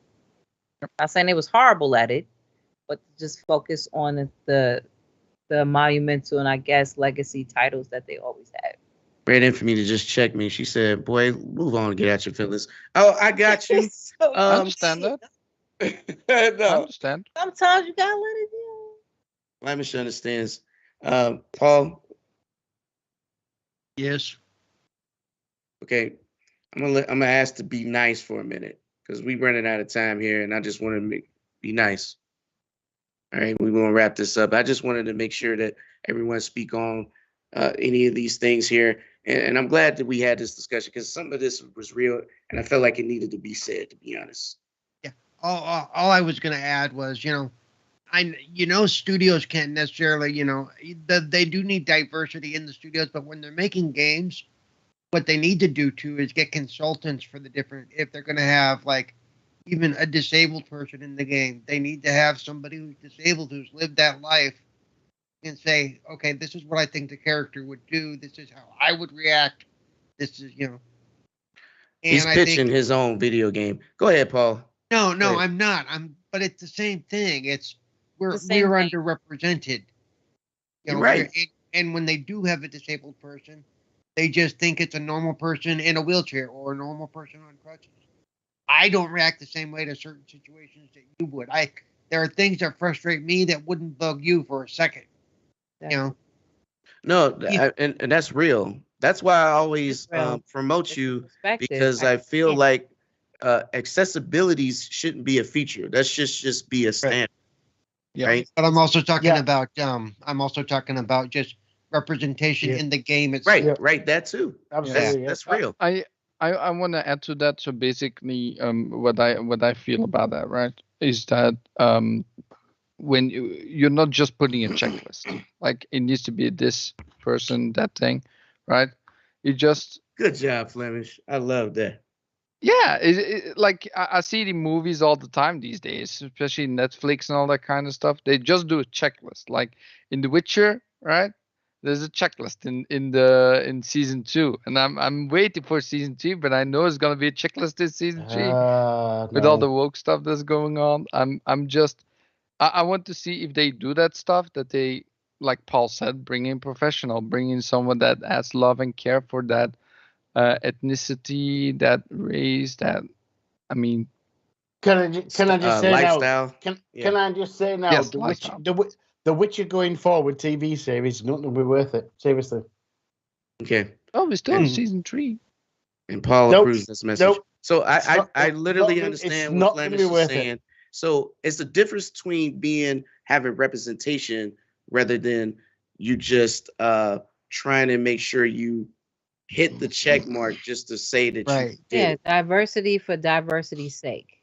And if you're not fluent in it, that's why I said I don't get upset anymore when I do see a company that if they don't have that team, or if they don't come from whatever background, let's say it's a European country, company or whatever, I expect them to just put, if it's a white Europe, because people just think there's no black people in any different race in Europe. There's so many different people in Europe. So if it's a white European gaming company with a pink thing around his neck, white team, I don't expect them to and a good hat on his head, right? I don't expect them to have, hey, we're gonna have this black woman. I don't expect it. Will I say it's their responsibility to do it? I won't say that either. They're gonna make the game based upon what they only know and do. I get that, right? My thing is that when your game is not selling the way that you want it to sell, and that game is not being received or widely received because it's not, doesn't feel relatable of some type of sense, maybe in certain things, don't be surprised either. Right. Have that same energy. Yeah, I, as a studio, understand that it's like what Flams was saying, that you can tell when a company is just doing the check. Okay, do I have this type of person? Do I have this type of person? And you can tell, like you can really tell that I just put him in here just so you could say that you had a black person in there. Exactly. Just a random black person in the background. Like, yeah. Just talking about Hogwarts here is a perfect example. Apparently, every kid in the school and every person in this township, not one of them is disabled. Not one. Okay. Not a crutch, not a wheelchair, not an issue, not a blind. Don't they just use magic to walk though? I just want to say. But see, Star Trek makes that same mistake to me. But that we can make a gadget and you're just like everybody else. No, we're still not going to react just like everybody else. Paul, I do remember there was a show called The $1 Million Man, and he had his whole body rebuilt. Okay, and he was Well, disabled. yeah. All right. I Wouldn't mean, that they would thing- have to think. I know fix you watched me, it you on get- TV. That was before my time, but I know To you be watched- blunt and probably get crap for it, to fix me, you'd have to fix my brain. Seriously. So It's- there is one issue. I mean, it's not really an issue, right? But in Hogwarts Legacy, there is a character behind the bar inside the 3 broomsticks, right? That feels like is from the thing that they were talking about all along, right? With the problems with J.K. yeah, Rowling. yeah. You can see it. It's you a can trans see it character. from the It's a trans. Yeah, it's a trans character, and it feels a little bit too See it. placed in there for my experience, right? Oh, okay, It feels okay. like it's a little bit too placed. I got you. I'm not gonna hate on the game. The game's solid. Honestly, it No, was the first no. game I've seen with a Mhm. lot of ethnic hair choices in your created character. Yeah, that's what I heard early on. Is they got the hair right? You know, So I ain't gonna hit on that. But I did want to talk about and share those thoughts when it comes to this kind of stuff, because I just think it's wild that we're in 2023 and we're still not really embracing, you know. And my thing is, if you want to make money, then what are we doing here? Is he doing it for your own passion, or are you doing it to have everyone experience your your take on whatever you're trying to make them feel? I mean, video games is a form of art. So you want people to feel something. And if they're not feeling it, that means you got to understand you're not connecting to the audience. It's just what it is. Yeah. See, I don't want to cause offense, right? And this is probably going to cause offense, and I Why? apologize. You're already right? offended. Because, you know, I offend you just because how beautiful I am. I know. Yes. It's fine. I love you too. I love you too. But, right, this game is based on what year? I don't know. 1670. I don't know nothing about Harry Potter, dude. So you ask the wrong person. So you're Well, trying to no, tell me there were no handicapped people in the 18 1600s? Okay, but all this is fantasy. You just got to establish it. So this game is 1890, right? Yes. Yeah. 1890. Right? 100 years before Harry Potter. Yes. This game is Yes. based in the year 1890, when we didn't have all these discrepancies about people. So why does it have to force upon us that it's wrong? I know. I We had understand. these discrepancies ever. There's nothing new under the sun. These Right. discrepancies still happen, whether it's people of color, whether it's disabled people, Well, agreed. and all of that. Agreed. But This world existed on oppression, brother. It's just what it is. I know. But in 1890 in the UK, right, it was predominantly white. Yep, okay. And I get that. It's fine. It's all good. It's fine. But why would they have to? I don't know. I don't know. I don't know where I'm going with this. So the No. answer is what you're trying to say, articulate, is why do they have to have the? And why the thing is, why do they have to bow down to today's society when the game's based in 1890? well, it's All not I'm saying. So to answer your question, it's not bow down. And right? I love it. I love it. No. I'm not. I'm Let not. me just- against- I'm No, I not. mean it's a question that somebody else would ask, right? Yeah. So Yeah. as far as the predominantly white, I wouldn't say that. As Yeah. far as Sure. Yeah. as far as societal norms, to PK what he's about to say. Sorry if I'm speaking for you. No, but Yeah, go for it. Go for it. I'm it's- interested. I'm interested. no, it's a fantasy game. We're gonna talk on J.K. Rowling as well, and I'm not talking about the whole. Yeah, let's do it. Let's do it. Why Even not? Let's do it. with Hermione, right? I Yeah, remember when Harry Potter was going on Broadway, and they had Hermione Black, and Okay, that's fine. everybody was. You had people doing all kind of racist Okay. stuff, and J.K. Why? Rowling was like, No. I created this shit. And like last time I checked, I never put what her color. skin color was. I Well, said that's her fine, hair yeah. was frizzy. Yep. I said her hair was frizzy and she had dark brown eyes. She never specified the skin color.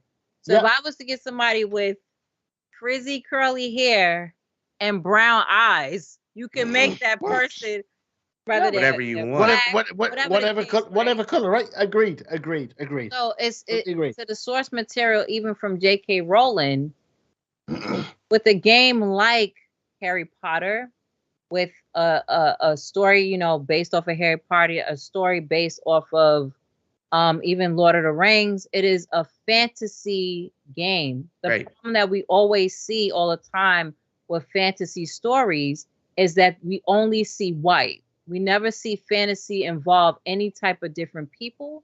Yeah. And we never Agreed. see fantasy even deal with people who are disabled, limited abilities, Agreed. whatever the case may be. Agreed. So Completely because agree. because it's fantasy, you can have things still. It's just that nowadays, all this is being spoken upon when it's been spoken upon for years and years, but it's more amplified because of social media. Because we had these social platforms. media, and you got people with their own alternative motives, where it makes somebody feel like they're bowing down because if you don't go their way, then it's the highway, and we're going to jump on you about this situation and that situation. Yeah, absolutely true. The bullying factor as well too. So to your point of the whole bowing down, I get what you're saying with that, because we see the bullying nature. If somebody don't agree with each other or don't agree with somebody's walk of life or orientation or whatever the case may be, if you don't agree with it, then you're so against it. Somebody just might not just agree with it. Right. Yeah, I was just trying. Just take me the right way. I was just pretty inquisitive. Why should we? Do you know what I mean? Yeah. It's a great question. It was. Do you know what? It was a good. It was me being inquisitive because I have no qualms about none of it. And there's I love nothing the wrong with your fucking game. I love question. It was just a case of why should society be like that? And you've answered the question brilliantly. Yeah. Thank you. I appreciate it. Love that. Love that fact, Red. See? Thank you. Appreciate it. She just answered the question. She really is. She came in my mouth and was like, I got this. I tried to throw something out there that would maybe throw you a little bit. It's absolutely. It was an honest question, right? Yeah, great. No, it didn't come anywhere from malice or anything or any beliefs or anything. I just thought I'd ask that question. Relax. And it's okay, man. We got it. We get the super chat. Absolutely. You get passionate. You can hear it. TJ, thank you for the super Thank you, Red. Thank you, Red. No, it just like I said, it's a good question. Even to like what Flammers was saying, there's a transgender I haven't played the game yet, but you can a transgender character and they're behind a bar, but it feel like it was forced. People, as far as let's say transgendered or cross-dressing or being gay or feminine, you know, a man that's feminine, that's been going on through there's nothing new under the sun, you know. So those people still existed, but you gotta put them in. If you're gonna do it, it's like don't do the like what Flammer said, which I'm gonna start using Flammers. I'm gonna take that from the checklist. Check the situation. It's like, so y'all just gonna put, okay, we see what y'all was doing and this is fake. I just thought it was I just thought it was a question worth asking, right? That's all it was. You did. I appreciate it. Let me get these super chats real quick. Drawn in Teen TJ. I'm sorry I messed that up. Don't come for me. Hi guys, High Limit everyone. Please hit the like. Thank you for that. And 108 Dragons TV, thank you for the $5 super chat. Shout out to this awesome panel. Appreciate that. You know, everybody came through. And I'm sorry, guys. I know we ran late. It's, Clown's fault. We will be wrapping up here.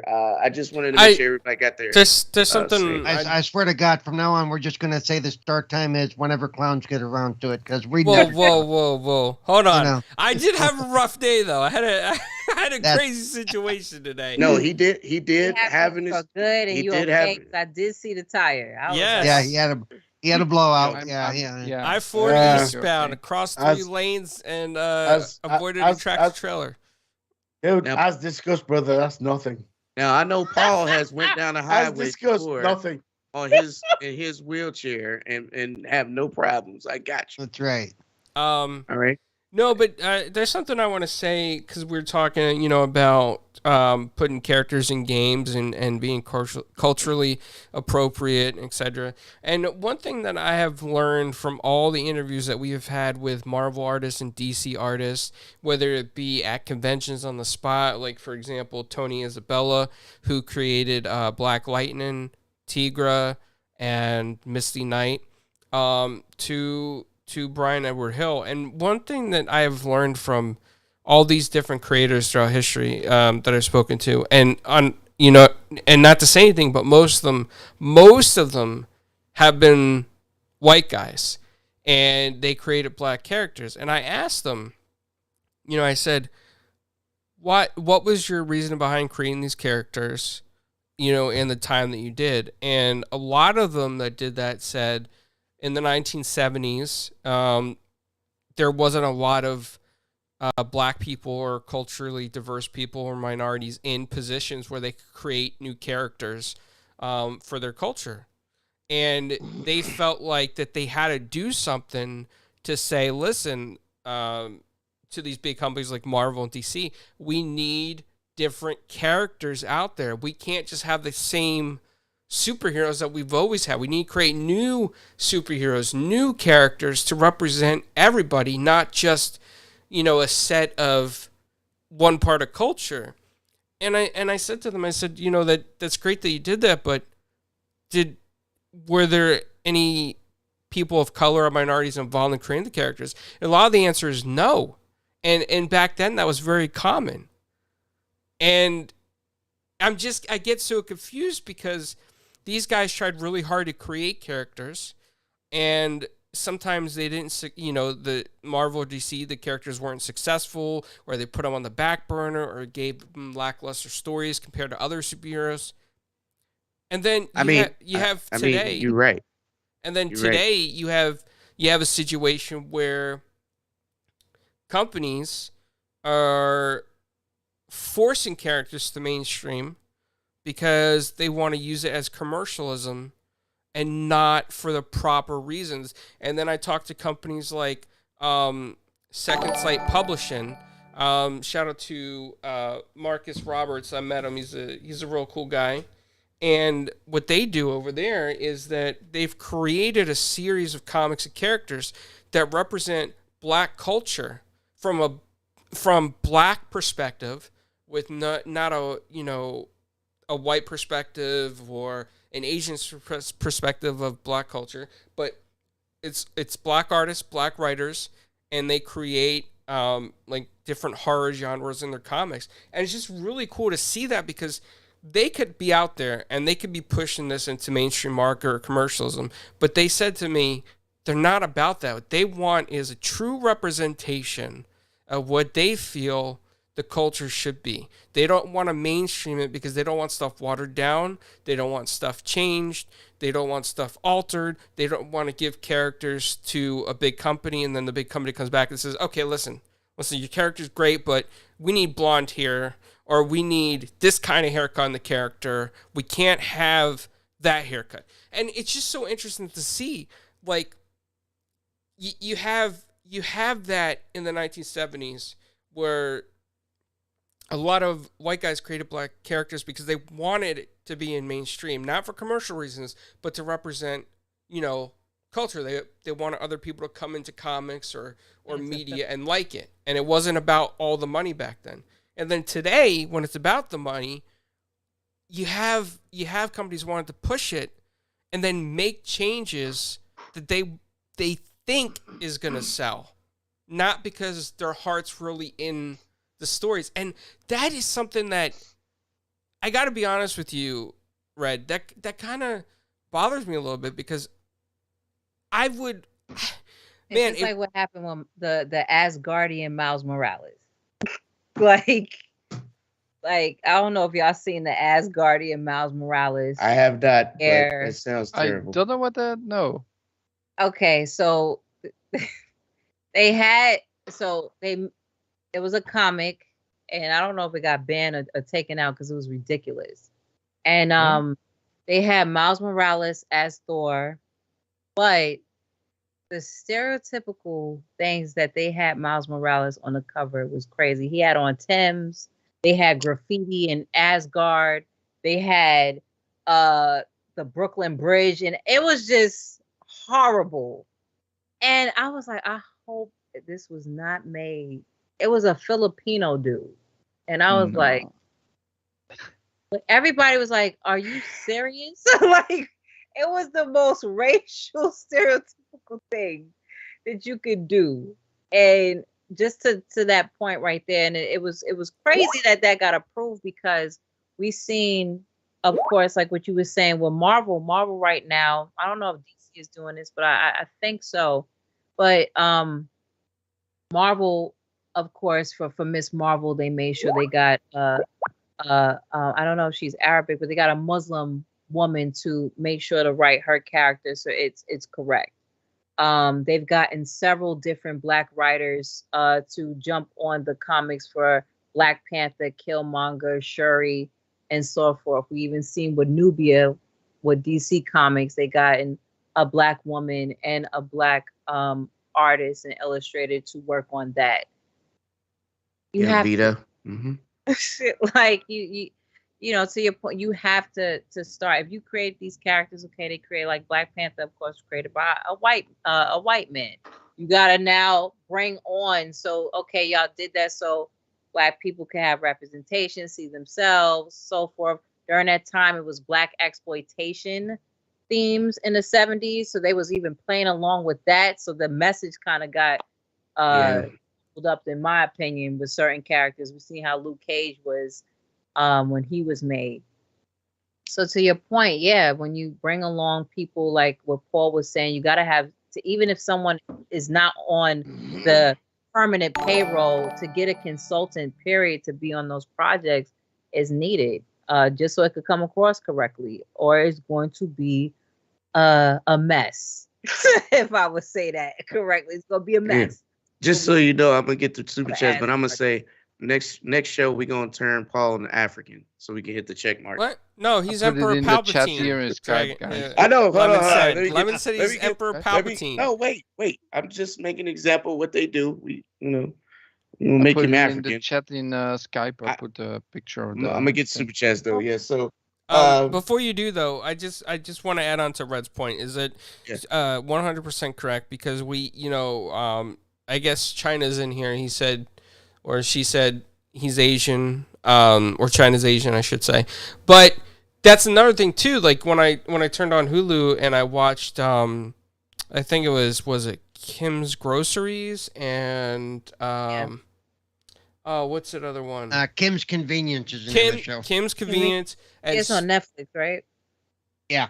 And Straight Off the Boat. And that's a funny show. It's funny, yes, but a lot of it is the stereotypes of what is perceived as the culture, and it's not necessarily truly what the culture is about. And that's why I think it's important to always have people of the culture on there, to kind of fix certain things and not let everything get all out of hand and crazy. Because I got to be honest, I sometimes wonder if the casts ever feel like, oh, I heard this 1,000 times. Now I got to play this out. Like I can tell you right now that Kim's Convenience, the guy who played the older brother, he was not happy with the show by the end of the show because of what they had done to it.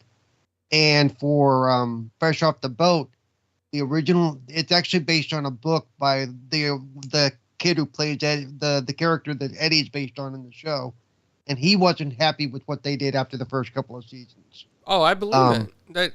But it is based loosely on his life. The whole thing is kind of like the Goldbergs is for Adam Goldberg. Yeah. Okay, you're still gonna be African next episode. Culturally appropriating what was not supposed to be started as the project as a whole. Right. Ran with it.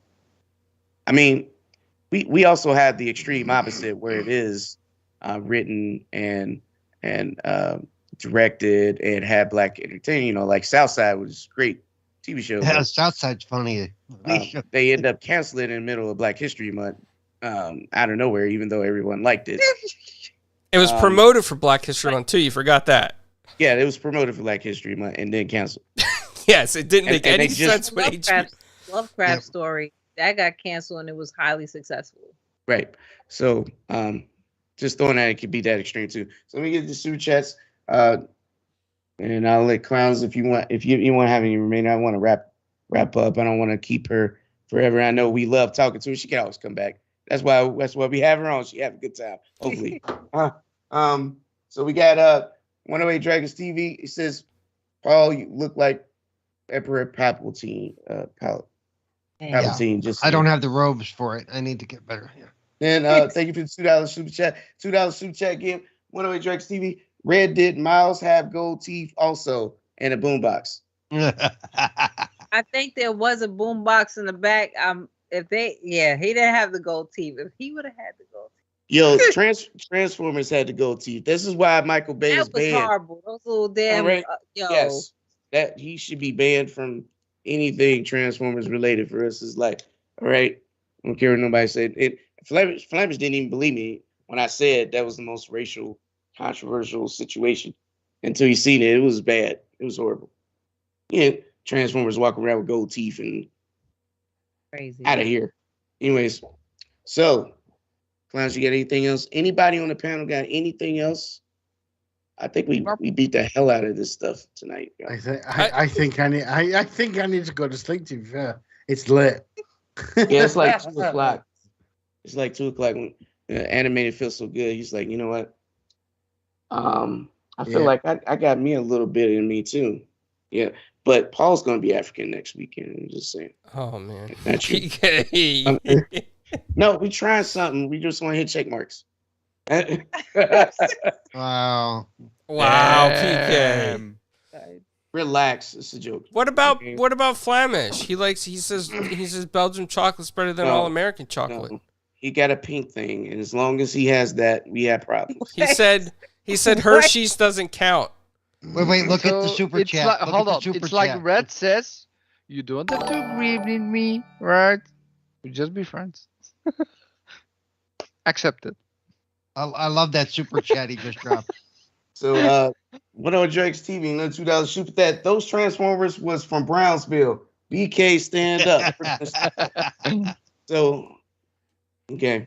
We got you. Thank you so much, One Way Drake's TV. Hey, listen, I appreciate everyone watching. I definitely want to thank our special guests coming through, sharing their thoughts, and definitely speaking on these topics. I know some of them were deep, some of them were funny, and that's the whole point, right? We are here to entertain. We're glad everyone came through. And we ain't going to keep her because we want her to come back. So before we go, I just want to make sure, Clowns, we good? Yeah, nothing else? Just want to make sure. No, but I do want to say to everybody that's listening, thank you so much for coming through. Thank you, Red, for coming on the show and talking. I love talking about diversity and culture, and I loved your panel and everybody on the panel at Virtuoso Kana. And I watched many different panels all day. I was like, PK, you gotta watch this one. PK, make sure you're in this room. PK, get in this one right now. I know he was talking to me like I had never seen this before. Like, I kept him. I sent him links to the panels. It's brand like, new to me. In here, PK. Wait a minute. No, but it was awesome. I learned so much from the perspective of so many different creators, and it was good to hear different takes on things. And as PK always tells the audience, he's the most electrified man in all YouTube land. Sorry, PK. He gets it wrong every time, doesn't he? Every time Every time. He does it on purpose. But however, yeah, I think he does. Yeah. No, PK, that's the best. That's the best he can do. That's this. I just accept him. Okay, he's accessible too. He up here. All right. Anyways, all right, guys, we're gonna wrap this up. So, I'm gonna start with RedinFamy. Could you thank you again for coming through, sis 100? And could you tell everyone watching, everyone listening, everyone listen later, where can they find you and what you got going on next? So so RedinFamy across everything. Everything is RedinFamy, period, whether it's YouTube, Twitch, Twitter, Instagram, and also GeekGameType.com. That's GeekGameTyte.com. Also one of the hosts on Culture Code. We have we do a podcast every Wednesday on Afropunk's Twitch. So that's twitch.com/Afropunk every Wednesday at 7 p.m. we try to do. And next up coming for me, shouts out to the video game amateurs. I will be hosting a panel in Brooklyn for Women's History Month. And we're going to be talking with some amazing women in the gaming industry. So that's what I got going on. And y'all can catch me on some streams on Twitch and everything. I might stream some Destiny again and some other titles I got to cover. Yo, I appreciate that. And that sounds fire. We definitely need to get all those links so we can post them down in the description once this video goes live. Post. There. Yo, Flamish. Yeah. I was gonna say it right now, right there. Paul's got a challenge of the longest fucking shout out, right? Paul's got a challenge right now. Go on, so. Oh, hold on. Go to Lemon wants PK to read his last super chat. Okay, super chat. 108 Dragons TV, another $2 super chat. This podcast, too yellow. Red gave y'all some color. I'm dying. You see, brother. What I'm saying? Brother I can't even have a podcast where somebody comes from. Oh, brother Lemon, come on, motherfucker. I love you, brother. I love you, brother. Yeah, it's all good. Yo, Flemish. Competition's on. Go on. Flemish. Yo, Flemish. What's happening next, bro? Well, first of all, don't forget I'm doing my own show on he Sunday, almost forgot right? apparently. So yeah. Almost forgot my Paul, entire you thing. can't- Right? You Paul, better you not can't get this. You better not get this You wrong. can't do that. You can't do that, dude.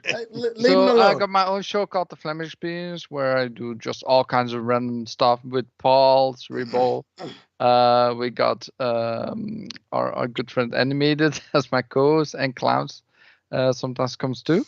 Besides that, I do Twitch as well. I play all kinds of video games, all kinds. I just play everything. And then besides that, yeah, I got Retro Rain Kids on Tuesday and 4GQ TV on Thursday. So Got you. Appreciate it. Animated, so you can sign that, brother. Are you sure you want to do me next? Yeah, it's man, okay. let's get it. Do you know what? My outro is really easy, right? Animated_evil. That's why you Right? got all the women following you right now, don't so you? animated_evil. Search it. Search animated_evil YouTube. Search animated underscore whatever. It doesn't matter. It's fine.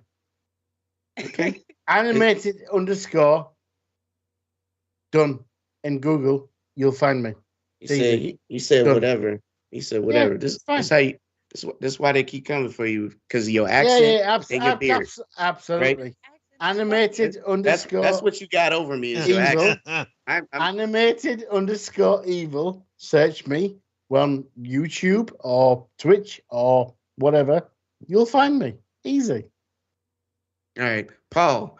We're not talking about your bath, your bed and bath chats, Twitch streams, everything else but that. All right. All right. Twitter, you can find me at Cerebral Paul 1. Twitch, you can find me at Cerebral Paul. On Mondays, you can find me on the Xbox Ambassador channel, doing gaming differently with Cerebral Paul, where you watch me game. We talk about accessibility in gaming. Tuesdays, you can find me on the Retro Renegades. Wednesdays, you can find me on stop it on the Backlog Bastards. Thursdays, you can find me here on 4GQ TV. Tomorrow, Friday, you can find me on the Doomsayers Network. I'm doing a show with them tomorrow. Sunday, you can find me on Good Morning Xbox, and then a double feature. You can also find me on the Flemish Experience Sunday afternoon. Okay, I think that's it. And what about Tuesdays? Did you say Retro Renegades? Hey, I did say Retro Renegades. Hey, Red, you see Red, how hard we did that? this dude work harder than the rest of us. You see, Red, you see how it. Look, her eyes is like, I thought he had a little. No, You thought your outro was I was good. like, hold Look on, at that. when did Oh you my take a fuck. break? Yeah, we go. It's like I need a When did you full-time take a job break? just to keep up with you. What the hell? The reason I go so simple is because I've got to go up against this motherfucker, right? Hey, so, yeah. Oh, When Hey. do you get a break, Paul? He doesn't. Hey, we used to do community game nights on Saturdays, man, and I really didn't have a break. Paul, hey, invite me to that show tomorrow. I'm interested. But anyways, yeah. Lemon did another super chat. Oh my God, man. 108 Dragons TV. Thank you for the $2 super chat. You can find Animated Drunk in any pub. I don't know if that's a true story, but that's super chat. All right, Quite probably, yeah. So Clowns, my co-host. Do we have some interviews coming up? Tell people what we got going on. Yeah, you can find me on 4GQ TV. We do have some interviews coming up. I mean, we are supposed to be interviewing Tony Isabella, creator of Black Lightning. We're supposed to be interviewing Tom Cook, who was part of Funimation and He-Man and a lot of other stuff, and Hanna-Barbera. Marcus Roberts, Nerd Street Productions, who owns several comic conventions. So those are coming up. Paul has something with Saturday. We have one coming up with a horror producer or director, writer. So thank you. I wish you would remember that. We also have the one. No, you should have remembered that. We also have the one You need to write your stuff down, Paul. I'm tired of you. I know. Hey, I text him all this stuff. He knows it's coming. So. And then I gave him one he needs to put up. He needs to get the titles on it and put it up. Okay. We're going to stop on. We're trying to get out of here and you're complaining. Come on. Yeah, that's right. Because, I figure if I remind him publicly, he might remember. And I need a rainbow sound. Hold on. Do I got a rainbow sound? There we go. And PK. The most electrifying man in all YouTube land. Where can we find you? I'm gonna start muting your mic. You're gonna stop messing up my stuff. Listen, you definitely find me. Listen, I be here every week for GQTV. Definitely doing our thing. Chat.